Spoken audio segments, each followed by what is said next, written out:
نبی کریم علیہ السلام نے ایک دن صحابہ سے پوچھا بتاؤ بہترین عورت کون سی ہوتی ہے؟ کون ہوتی ہے؟ آکسفورڈ کی پڑھی ہوئی جی، پنجاب یونیورسٹی جس نے ایم فل کا مقالہ لکھا ہو، پی ایچ ڈی ہو جس نے پی ایچ ڈی کی ہو نمل یونیورسٹی سے، ایک کراچی یونیورسٹی کی ڈگری ہولڈر ہو کہ باہر سے ایم بی بی ایس کر کے آئی ہو، کون افضل ہوتی ہے؟ کہ یا جو اچھی گفتگو کرے، نماز پڑھے، عبادت کرے وہ افضل؟ کوئی تو ایسی وجہ ہوگی نا۔ صحابہ سے حضور نے سوال پوچھا تو صحابہ نے بھی مختلف جوابات دیے۔ کسی نے کہا حضور پنجگانہ نماز پڑھنے والی، اور میں بات تمہاری ٹھیک ہے پر تم میری مراد کو نہیں پہنچے۔ ایک نے کہا یا رسول اللہ صلی اللہ علیہ وسلم پردہ کرنے والی، فرمایا بات تمہاری ٹھیک ہے پر تم میری مراد کو نہیں پہنچے۔ ایک نے کہا حضور با پردہ عورت، فرمایا بات تمہاری ٹھیک ہے پر تم میری مراد کو۔ حضرت علی کہتے ہیں بیٹھا میں بھی تھا بیچ، لیکن میں بھی مراد کو سمجھ نہیں پا رہا تھا، حالانکہ شہر علم کے دروازے کا نام مولا علی ہے۔ فرماتے ہیں اس وقت اللہ کی حکمت تھی کہ جواب کوئی اور دے، تو حضرت علی کہتے ہیں قد بھی میرا چھوٹا تھا، بیٹھا بھی میں پیچھے تھا، تو تھوڑی گردن اور جھکا کے نا تو میں نکل گیا اور فاطمہ کے حجرے میں پہنچ گیا۔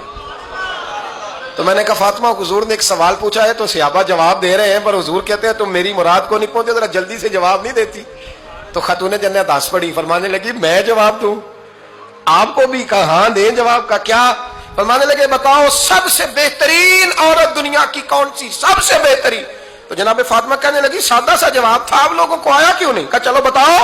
تو جناب فاطمہ فرمانے لگی دنیا کی سب سے بہترین بیوی وہ ہے جس کو نہ کبھی غیر محرم نے دیکھا ہو، اور اگلے لفظوں پہ غور کرنا، نہ کبھی غیر محرم نے اسے دیکھا ہو اور نہ اس بیوی نے کبھی کو غیر محرم دیکھا ہو۔ یہ کوئی پردہ نہیں کہ بی بی کہتی ہے جناب میں تو چہرہ ڈھانپ کے نکلی تھی، باقی میں دکاندار سب سے بات چیت کر آئی، سب کے چہرے دیکھ آئی۔ حضرت فاطمہ نے بتایا کہ تیری آنکھوں کا بھی پردہ ہے، اور وہ روایت وہاں الگ موجود ہے کہ حضور نے حضرت عائشہ صدیقہ ام سلمہ سے کہا کہ عبداللہ ابن مکتوم نابینا ہے تو پردہ کرو۔ تو یہ نابینا اس سے پہلے سیرت نگاروں نے لکھا ہے کہ ایک دن یہ اس سے پہلے حضرت فاطمہ کے گھر چلے گئے حضور کے ساتھ، تو نبی کریم علیہ السلام نے جب ان کو لے کے حضور داخل ہوئے تو جناب فاطمہ نے آنکھیں جھکا لی، پردہ کر لیا۔ تو حضور نے فرمایا بیٹی وہ تو نابینا ہے، تو عرض کرنے لگی حضور مجھے تو نظر آ رہا ہے نا۔ یعنی حضور نے جو ازواج کو کہا وہ بات کی، جناب فاطمہ کا جو انداز ہے وہ نرالا ہے۔ تو حضرت علی کہتے ہیں جناب فاطمہ نے جواب دیا کہ بہترین عورت وہ جس نے نہ کبھی غیر محرم دیکھا ہو اور نہ غیر محرم نے کبھی، وہ بی بی نے بھی کبھی غیر محرم بندہ نہ دیکھا ہو، دیکھا ہی نہ ہو اس نے۔ یہ پوائنٹ ذرا مشکل ہے، سمجھنے والا ہے۔ تو حضرت علی کہتے ہیں میں وہاں سے گردن جھکائی اور بیچ آ کے بیٹھ گیا، بات ابھی جاری تھی۔